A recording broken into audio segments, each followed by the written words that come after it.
He wā pai tēnei, it would be a good time to introduce yourselves to the kaunihira before we head into the more formalities of today's meeting. Me hoa te.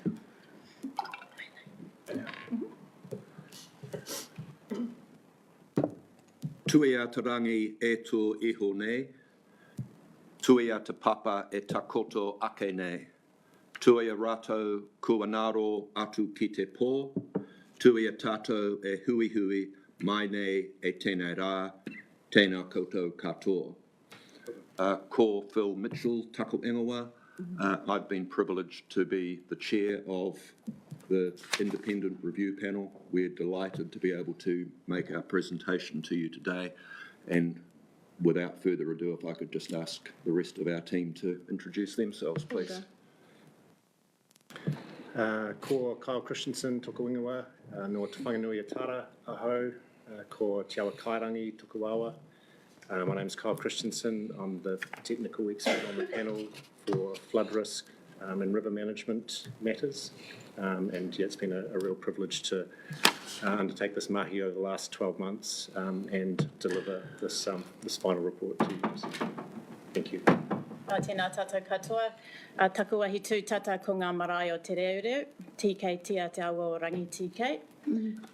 Ko Raukawa, ko tūwhare toko mani o poto ōku iwi, ko Bernadette Roka Arapere Ahau. He roi ahau, e noho ana tōku whānau ki Wanganui te awa tupua, nō reira tēnā koutou. My name's Bernadette Arapere. I'm a barrister and the third member of the panel. As we've all expressed, it is an honour and a privilege to have done this work and to present our report to Council today. Tēnā koutou. Tēnā koutou katoa. It's a warm welcome on behalf of all our council, and Councillor Hawke so beautifully put it this morning. We're a council of 11 councillors, but also around the table we have our tangata whenua partners. Mike here on behalf of our Māori committee is the chair, and also Tanya Hotmans behind you, the co-chair of our regional planning committee. Also Jock online from overseas. Kia ora, Jock. And also huge mihi to everyone else in the room, our staff, our exec. We also have media here with us today. Today is such an important time for us to receive the recommendations and the report itself. It's been a long year waiting for this, but all the mahi that's gone into engaging with our community, we're just thoroughly pleased to be here today to be able to receive that. So we will open up with you, Phil, to present to us the themes and the findings from the report before we move into accepting those. So we'll hand it over to you. Kia ora. Kia ora.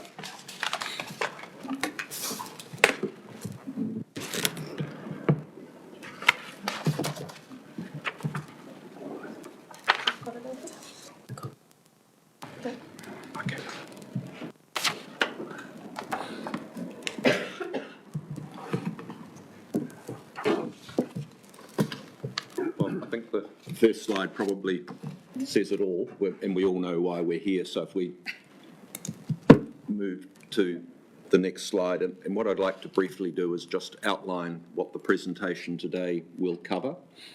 Our presentation's in 4 parts, effectively. We thought we'd start by outlining the key themes that have underpinned the recommendations that we've made to you, to spend a little bit of time talking about the process that we've followed, and then to talk through the key issues. We don't intend to go through the 47 recommendations we've made one by one, but rather to talk about the principles and the concepts that underlie them, and then we'll circle back and summarise where we have got to. So turning to the key themes underpinning our recommendations, and there's 8 of them and they're on the screen in front of you. The first key theme was that we believe that it's necessary to use all data and knowledge that's available, including historical information, to undertake decision-making systems and processes. Importantly, we believe it's essential to upgrade and reimagine flood management infrastructure, including new models of funding and collaboration. It's important to understand the performance of flood management systems in the so-called super design events so that nothing is left to chance. And by super design events, we mean those events that exceed the level of service of the established infrastructure. We think it's important that the regional policy statement be strengthened to ensure that it is clear and directive, and that it's, and I've used the word loosely, enforced rigorously. It's not a matter of enforcing it in a legal sense, but to make sure that what it says is implemented in practice. We think it's important to strengthen systems and communications to ensure information provided to civil defence is accurate and timely. Very importantly, we think it's important that the inequities for mana whenua that are exposed to flood risk are addressed. We believe it's important to involve all communities in the process moving forward in order to both rebuild trust and also to enhance flood resilience. And it's important that there is the right internal resourcing and capability to implement all of the above. Just talking briefly about the review that we undertook. We, as you're well aware, we were commissioned by the Council to investigate the circumstances and contributing factors that led to the flooding that occurred during Cyclone Gabrielle. We looked at the Council's flood management schemes and programs from Wairoa to Parangaho, how each of those performed, and the decisions that the Council made during the cyclone. We've considered and recommended options to increase the region's long-term flood resilience. We did not investigate district or regional council roles and responsibilities.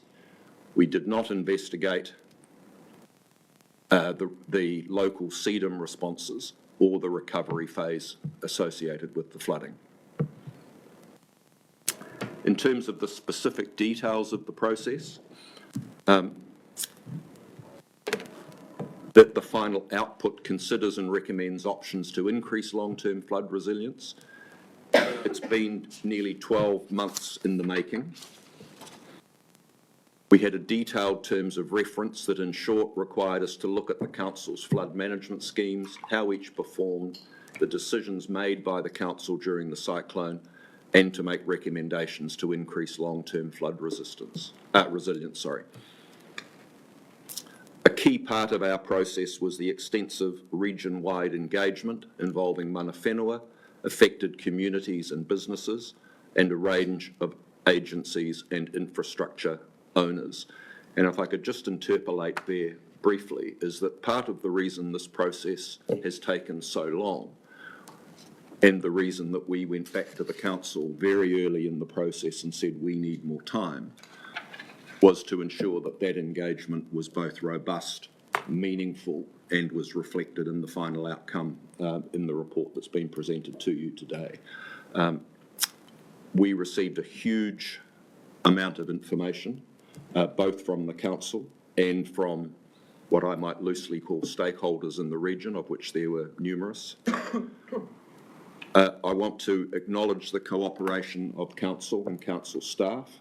I particularly want to acknowledge the fact that we were adamant that our review was independent.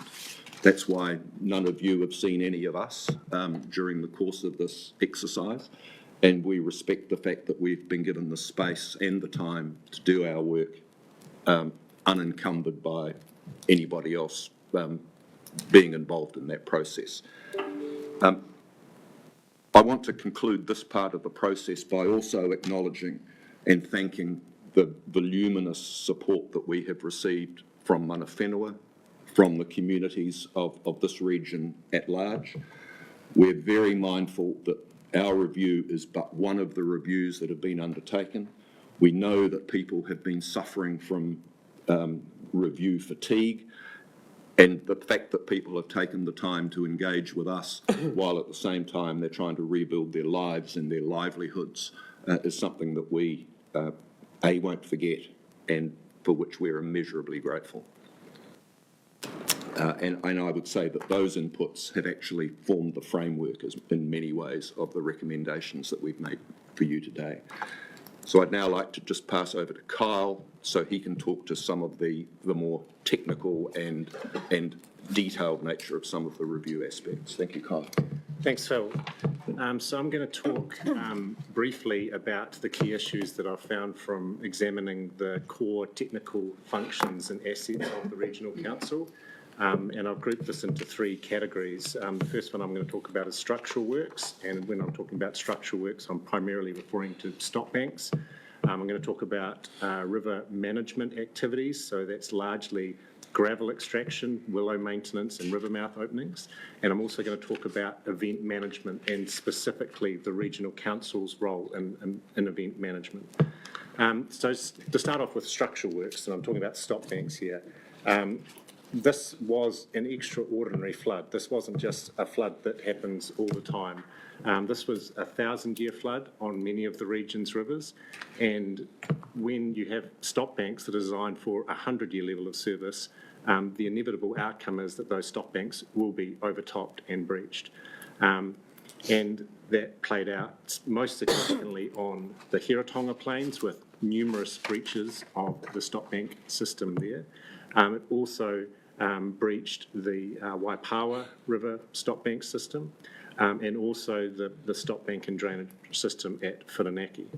An interesting sort of observation is that not all of the rivers of the region have stop banks, but in the immediate aftermath and the feedback we got, everyone wants stop banks. But the response to that is, well, the Hiratonga Plains had stop banks and there was still catastrophic flooding. So one of the key lessons for sort of moving forward and one of the key issues is that stop banks only perform up to a certain level. And it was the fact that there hadn't been a lot of thought or planning into what happens when those levels get exceeded. Where does the water go? What can we do when a flood bigger than the design standard overtops those banks? And part of that is to do with how the stop bank systems are set up, and particularly the Hiratonga Plains. And I refer to it as a legacy system because it was dreamt up in the late 1800s, generally in terms of its arrangement, and then constructed in the 1930s. And to try and sort of wind your mind back to what the land use was of the Hiratonga Plains in the 1930s, it was perfectly adequate for protecting rural land up to a certain level of service. You bring that forward to the current day, and the level of assets and infrastructure and risk is very much different, but the stop banking system hasn't evolved a great deal. And that's why I sort of refer to a legacy system as something that was dreamt up and constructed and has been updated somewhat since then, but yeah, questioning whether that is still fit for purpose. And one of the key limitations of any stop bank system is the uncertainty that arises from when a flood larger than the capacity. And this is particularly so if the stop bank systems are at the same level. So if you have 100-year stop banks on either side, when a flood bigger than that comes, you don't know where it's going to go. Is it going to go left or right? It's completely unknown. And that leads to a very problematic situation for the Hiratonga Plains, which I'll go into more detail when talking about advice for evacuations. One of the other key findings that we made was the incorporating the knowledge of past flood events. And some of these, or many of these rivers, this wasn't the biggest flood on record, or it was, on par with other floods that have occurred over the past 100 years, and most notably 1938 in Esk. And that is reasonably recent in terms of, a memory of a flood. There's a big stone monument out there with a level. There's references in documents about how big that flood was. That flood was, the 1938 flood was potentially slightly bigger than Cyclone Gabrielle, but it was not incorporated into the flood hazard modelling, mapping, or the design of the Whirinaki stop bank scheme. So not incorporating those events means we're not really learning those lessons from the past, and we have an expectation that the design flood is actually smaller because we're choosing to ignore something It's a physical, measured experience from that catchment. So that's a very significant issue. Another particular factor was stop bank alignment and features on stop banks. So the failure at Walker Road was at least partially attributable to the alignment of the stop bank, which came perpendicular to the river channel at that location. The numerous failures particularly on the Ngāraroto River, were around where there was access tracks or guide banks, other structures that are interacting with that main stop bank. So that was also a factor. And I think this image really clearly explains the issue with having, relying on this legacy system where there's no certainty about how it would perform in a big flood. So you can see here there's red marks showing breaches. So, the system is breaching in numerous places. And the only thing that you can say with certainty about how this will perform is it will start failing from the upstream end because the flood wave is coming from upstream. So it's finding the first point of weakness. So if we're coming down the Tutaikuri, the first points of weakness are Dartmoor and then Motio. And then it's out and flowing. And then it's sort of coming down further. The next point of weakness on the Tutaikuri, Waiheke, because it has a lower standard than Taradale. There's a 500-year standard for Taradale, 100 for Waiheke. That water is now spilling into the middle, flowing through Omahu, filling up the Kowhai.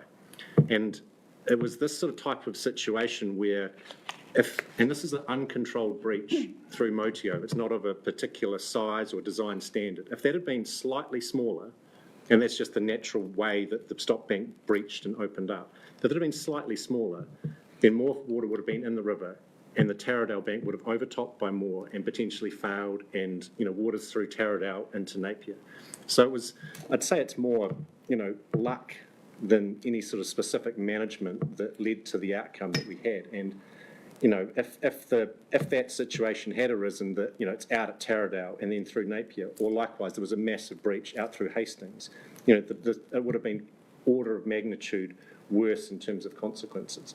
But as it was the communities on the inside of the stop banks, Motio, Waiheke, Omahu, and Pakowhai that suffered the most because that's where most of the water went.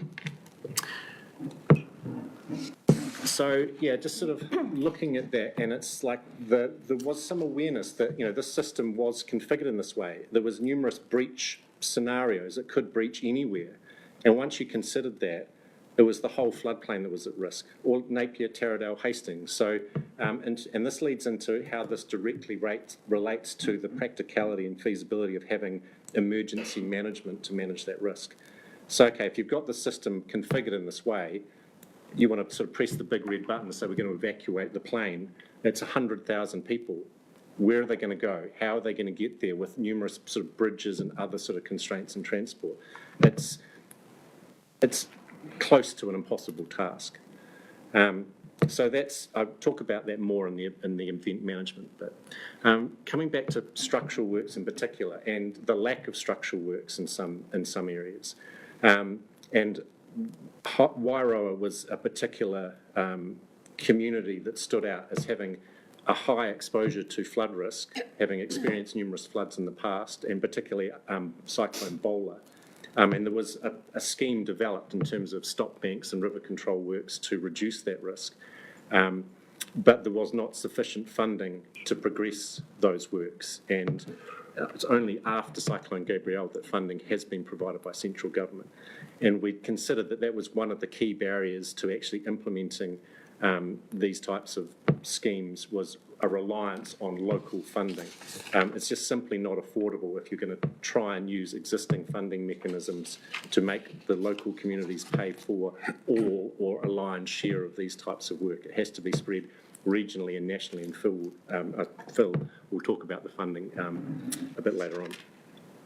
So within that context, across the region, the structural works, and particularly new structural works that are being proposed, because there's a number of communities that are like, well, we want our stop banks, but you need to heed the lessons of this event and the stop bank systems when thinking about these new stop bank proposals. And the new designs, they have to provide a a predictable and manageable performance in floods that are bigger than what the stop banks can take. Having stop banks all at the same level and not knowing where it's going to go just leads to very problematic event management and residual risk management issues. And the overarching design or sort of thinking around this, and this is an evolving best practice in New Zealand and across the world, is this idea of making room for rivers, allowing rivers to spread their water out into diversion channels, spillways, wetlands, storage areas. So you're not trying to confine them and make the water deep, because that leads to a very high risk type of environment. We're trying to spread water out, lower the risk, have it in a very controlled and manageable fashion from when it reaches the top of the floodplain until it gets to the sea. We need to know where that water is going to go and how it's going to get between point A and point B safely. And if we need to move some people out of the way temporarily, so be it. But we know that in advance, and we can do that safely with good warning systems.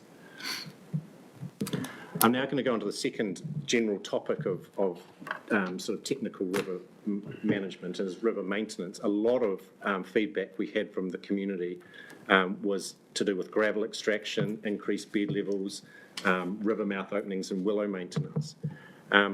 And we did thoroughly look at the survey, analysis and work that the Regional Council has been doing to measure and manage the gravel resource, and as well as managing willow growth in channels. And there were certainly some areas where the riverbeds were higher than the design grade lines. But in an event of this scale, the actual amount of water in the river channel is only part of the picture. It's spread out onto the berms, onto the floodplains. So what's going on in the channel has lesser importance than a smaller flood. And the other thing to think about is that in a flood of this size, the whole riverbed is mobilised. So it's not like you look at the survey from before the flood and that's what's going to exist during the flood. The whole riverbed is going to be like a movable fluid because of the size of this flood. It's going to be eroding and transporting an enormous amount of gravel in the big gravel bed rivers. The other thing to think about is that the cyclone itself has caused massive changes, and there is certainly a process of resurveying and understanding what those changes are in terms of bed level changes, deposition on berms, and what remedial works are required to return those systems to the agreed levels of service. We also found that there was some the readiness and ability to respond to an event of this scale across the whole region meant that the Regional Council resources and backup systems were stretched. So this was in terms of diesel generators and diesel supply and staff to man pump stations and to make sure they were functioning. But also noting that this was far beyond the design standard for many of those systems, but the actual resource available and able to access some of those systems was also hampered. The third area which I'm going to talk about is event management. So this is looking at the core function of Regional Council to provide accurate and timely advice on forecasting flood flows and providing advice to civil defence. I'll make it crystal clear that it is the advisory part of the Regional Council's responsibility. We're not talking about, who said what in terms of evacuations or warnings. It's more the advisory role that the Regional Council fulfills. So in terms of that, and for that to be effective, the community needs to know and understand what flood risk they face. And in many cases, there was very limited understanding from the communities that they were living somewhere that was at risk. And they had limited access or knowledge to being able to get any of the information themselves about how big was the flood that was coming. Were we going to get inundated? There was very limited access to that information. And there was also very limited planning and processes for trigger levels for areas of known flood risk. And also, as I mentioned before, not including past known significant flood events like 1938 in Esk, also reduced the level of risk awareness and preparation in some areas. And as I've said earlier, in terms of the structural works, the way that the Hiratonga Plains system was as it's formed, leads to a fairly unpractical and just unmanageable evacuation scenario for civil defence to consider 100,000 people in short time to remove off the planes. With that sort of context, there was also a number of things that happened specifically during this event. There was under forecasting of the rainfall that was coming from Met Service, so the Regional Council relies on that information to make forecasts. As well as that, a number of the HBRC systems, rainfall gauges, river flow monitoring stations were physically washed away or damaged by the event. A key repeater station, which was sending data back to the Regional Council, was out of service during the event because of numerous backup systems that failed. So there was issues with the data and with the actual sort of technical information that was being used. And some of the language used from Regional Council in providing advice had a degree of uncertainty about it. So it was maybe at risk, could be similar, and there was some, in some cases, sort of optimistic presentation of information, or sort of hoping for the best rather than preparing for the worst type of approach in some instances. And I think that, one of the main things to highlight was the scale of this event overwhelmed the Regional Council resources. This wasn't just looking at one river in flood, it was looking at every river in the region in a flood that was, if not one of the biggest, or the biggest that river had ever experienced. So, yeah, that's a very short sort of summary of what has been sort of 12 months of sort of picking the story together. But I'll hand over to Phil to talk about the planning controls aspect. Thank you, Kyle.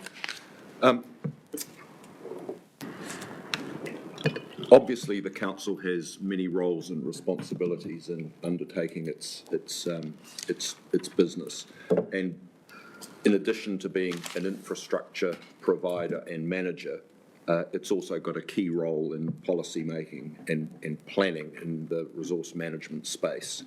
And key in that regard is the council's regional policy statement. It has pretty far-reaching effects in that it's required to be given effect to in district plans, and those district plans then dictate what development in a land use sense can occur and where it can occur. And I think the bottom line is that for whatever reason, the regional policy statement didn't provide directive enough provisions that ended up allowing development to occur in locations where it should not have. And we've noted on the screen there that two examples are Tangoil and Esk, but there are others.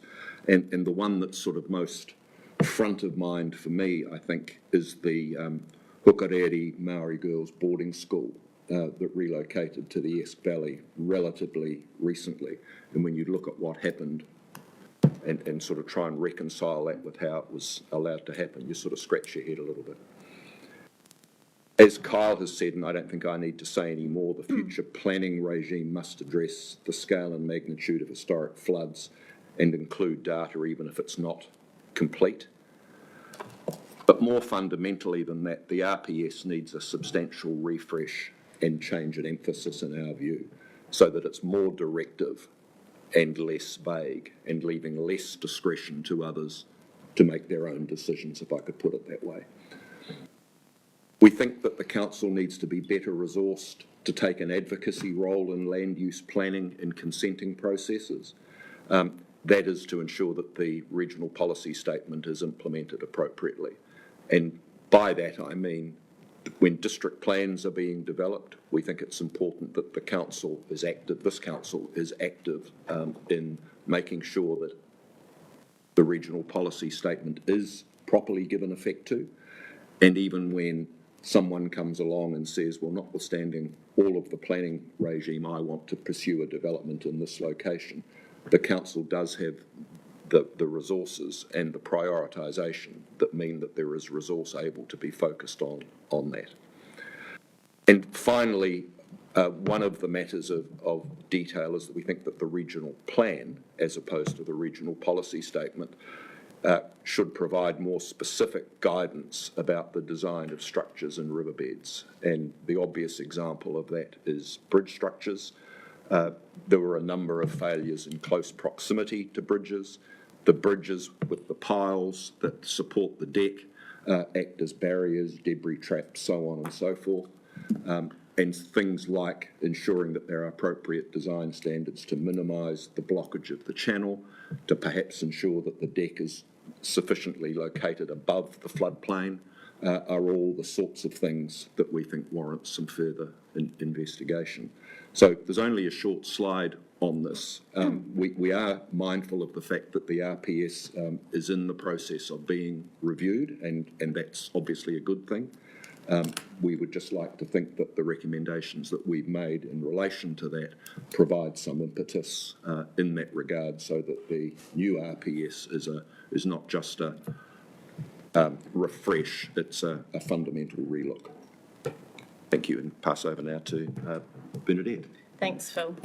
As a panel, we were privileged to hear the kōrero tuku iho, so the handed down kōrero, the lived experiences and the mamae of mana whenua, and to visit marae, awa and whenua and receive that kōrero at place was an honour and very much informed our report. We consider that mana whenua were disproportionately impacted by the flood. There are several examples throughout the region of marae, Papakainga and Urupa being located on marginal floodplain land in close proximity to rivers that were catastrophically inundated during the flood. There are a number of examples, but Tangoio, Petane, Omahu are three that spring to mind at this moment. The pattern we observed was that land currently occupied by many Māori communities is often the last remaining land of much larger holdings that they held prior to Pākehā occupation. And in many places there were known flood risks at these locations and no structural defences to provide management of that risk. This situation clearly presents a challenge or challenges to mana whenua when such lands are no longer safe to live on. Reflecting then on the unique circumstances of Aotearoa New Zealand, a key challenge is how to apply the technical principles that Kyle has spoken about, working in partnership with mana whenua. We received feedback of a disconnect between some mana whenua groups and the Regional Council. The perception was that the Regional Council does not protect mana whenua communities in the same way that other communities are protected against flood risk. The example there that I can think of is Waiohiki, Papakainga, which was severely flooded, while Taradale was protected by a high stock bank. There are many examples throughout the rohe. We encourage the Regional Council to recognise and provide for Māori communities and lower socioeconomic areas that are disproportionately exposed to flood risk. We recognise that the iwi Partnerships Group at the Council are active in advising you as councillors, and that there are a number of committees and advisory groups with mana whenua representation. But we consider that more work needs to be done to partner with mana whenua at a governance level. So kanohi ki te kanohi, pokohiwi ki te pokohiwi, rangatira ki te rangatira. We consider that inequities between mana whenua and other Hawke's Bay communities need to be acknowledged, and a new flood management model needs to be developed with mana whenua for a safe and sustainable future. We consider that mana whenua knowledge and participation is fundamental to managing future flood risk. Turning then to other parts of the community, we met with many community groups, many that sprung up in the wake of the cyclone. We met with business, we met with infrastructure providers, a huge range of groups in the community. We were amazed by the stories shared with us by all communities about the selfless actions of individuals, of whānau, of whole communities during and after the flood, and that will stay with us. From these discussions, it was clear that there was a range of perspectives on the extent to which Regional Council works with communities in relation to flood management, planning and recovery. A persistent theme was a lack of meaningful engagement, and that local knowledge and perspectives were not always seen by the Regional Council as being useful. We consider that the Council should make better use of the networks and knowledge that exist within communities. It will be essential that the Regional Council treats the region's communities as project partners, rather than consulting or seeking feedback once much of the critical thinking has already occurred. You'll all be aware there's considerable momentum in the community now, and we encourage you to make the most of this momentum, to learn the lessons from this event and to develop new and improved flood risk management solutions. Again, we consider community and stakeholder participation to be fundamental to managing flood risk in this region. I'll come back to you now, Phil. Thank you. I guess at the risk of stating the obvious, it's all very well for us to make a series of recommendations to you, but the reality is that they require sufficient funding in order to be implemented. And that is clearly a challenging issue, and as you are well aware, there's no silver bullet. The three aspects that we have focused on are on the screen. The first one is resourcing and funding associated with capability and capability building. And we formed the view that resourcing needs to be sufficient to deliver the agreed level of service for business as usual operations, and that the Council has sufficient backup and contingency plans to meet its flood event management responsibilities. The second one is partnership funding, and we believe the Council should be proactive in working in partnership with central government to ensure sustainable funding for river management, flood resilience and event management occurs. And we are aware of initiatives in that space, and you'll be more familiar with those details than we are. But I think it's fair to say there is still considerable work to be done in implementing the sorts of recommendations that we have made to you today. The final point is about ensuring equitable outcomes, and Bernadette touched on that earlier. We think it's important to review the funding of current and future river management schemes so that the targeted and regional rates contributions enable affordable and equitable outcomes for all communities, including and in particular mana whenua. And just in case there's any ambiguity about what we're saying in that regard, we think that the conventional model of not protecting vulnerable communities because the rates return or the ability for those communities to fund that protection is just not appropriate going forward, and we think that requires a fundamental rethink. And I think that's why this partnership approach that we have alluded to throughout this presentation and throughout our report is so fundamentally important. So that brings us to a summary, and for those of you that have good memories, you'll see that that summary page is the same pages that we had at the start of the presentation that outlined the key themes. So I don't intend to take you through all those again. So I think I'd say in closing that the future is clearly going to be challenging for this council and for this region.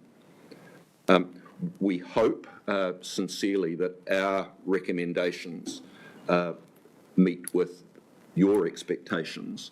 We're confident that they meet the expectations of the communities that we have consulted with and who have engaged meaningfully with us, and we just commend those recommendations to you. I'd like to close again by acknowledging the contribution that the communities of this region have made to our review.